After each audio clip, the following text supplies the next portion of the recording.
you've ever wondered what are the benefits of starting swinging and what might happen to your relationship if you start in the ethical non-monogamy lifestyle, then this video is for you. Now, you may have heard any of the following statements. Swinging has brought us closer together. Swinging has made it easier to communicate. Through swinging, we have fallen deeper in love. And if you are anything like me, you may be wondering, but how can this be possible? How can opening up your relationship bring such closeness and intimacy? Surely it's got to be the other way around, because these thoughts are certainly something I had before I first started swinging. I was very doubtful, and I was definitely on the side of, well, how can this be possible? How can these people be saying this? I didn't believe it at all. My name is Rosie Kay, and I'm an ethical non-monogamy coach for couples and for singles who want to explore the swinger lifestyle. On my blog site, ThisKindaGirl.co.uk, I work to banish the stigma about ethical non-monogamy and educate people as to who swingers really are.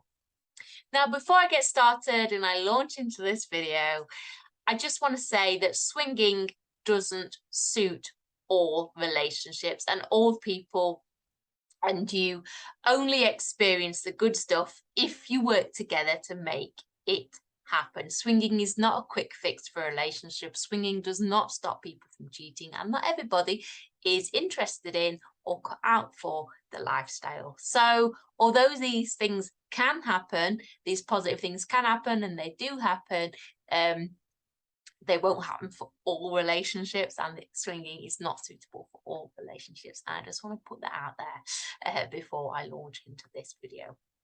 But if you are wondering what can happen and how these positive things can happen, then listen up, because that is what this video is all about.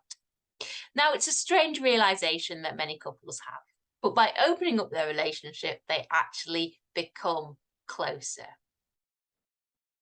Having honest conversations becomes a lot easier, and showing vulnerable emotions to each other, which we all struggle with, becomes second nature.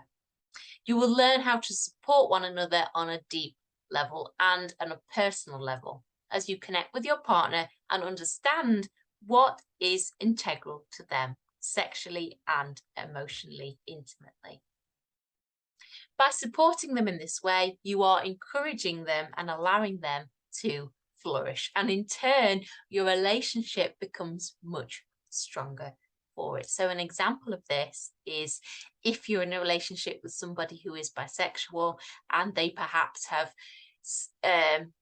you know that they're bisexual, but they've never really had a chance to explore it. They've never really had a chance to express that part, and it's perhaps something they've kept hidden out of fear. Perhaps they don't know how to express it. Perhaps they're unsure, and you say, this is a safe space, a safe place for you to do that. You can open up about it. You can explore. We'll go on this journey together if you want, and you can have that freedom. That is a huge thing for somebody, because I know what it's like to be that person. And by being supported in this way, I was able to accept who I was. And I was able to accept that my partner kind of accepted it, and he wasn't angry with me, and it didn't mean make or break for a relationship. And yes, I could explore these other sides to me, and I didn't feel guilty about it, because prior to sharing with him those thoughts, I'd kept them all inside, and I felt really guilty about it. So by having his support and by having that acceptance from him, and by our relationship, as I said, being a safe place for us to enjoy this, then it meant that I was able to actually flourish and become who I am.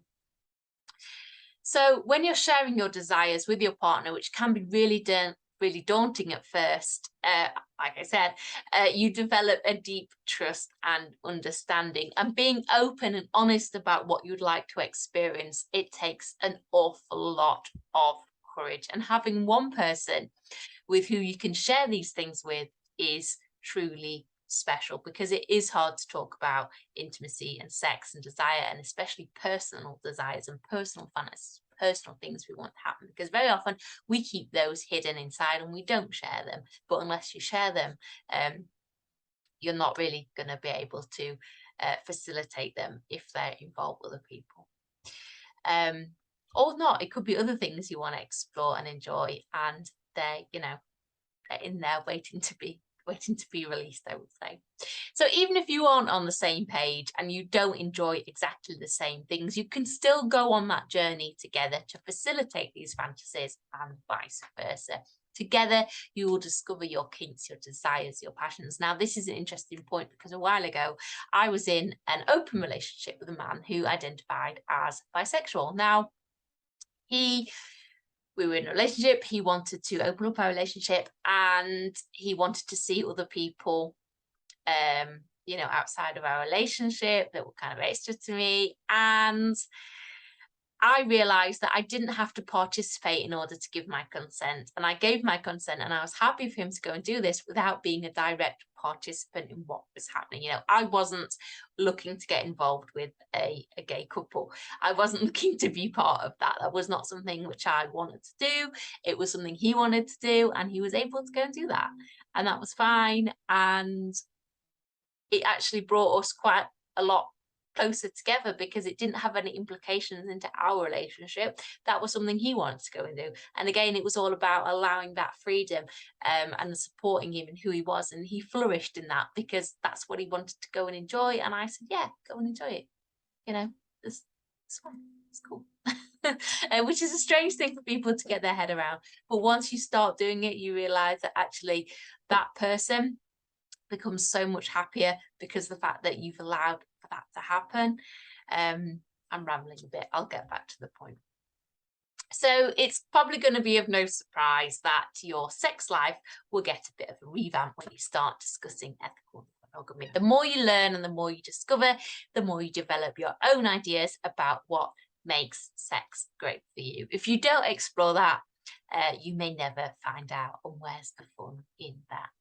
Now, another reason is that all your needs and your desires are met. So as you know, one reason I decided to start swinging was because I identify as bisexual. And through ethical non-monogamy, I get to have all the emotional attachment I desire while still being able to enjoy the bisexual side to my sexual nature. I hope you've enjoyed this video. And if you'd like more content like this, then this advice has actually been taken from my complete guide to ethical non-monogamy for couples that will teach you how to have successful ethical non-monogamous or swinger relationships. And it also includes the most frequently asked questions that I received from couples who are just like you, who are looking to start swinging. It also gives advice on dealing with negative emotions and problems that can arise from being ethically non-monogamous, because I always like to give both sides of the coin. It talks about how to overcome difficulties and also how to start swinging without jeopardizing your existing relationship. I hope you've enjoyed this video. Please do subscribe to my channel and click the like button if you've enjoyed my content. And if you wish to support me and get your hands on more bonus material, you can do so by visiting my Patreon. And if you want to meet genuine swingers and be part of my TKG club, which is exclusive for members, you can find out about that on ThisKindaGirl.co.uk.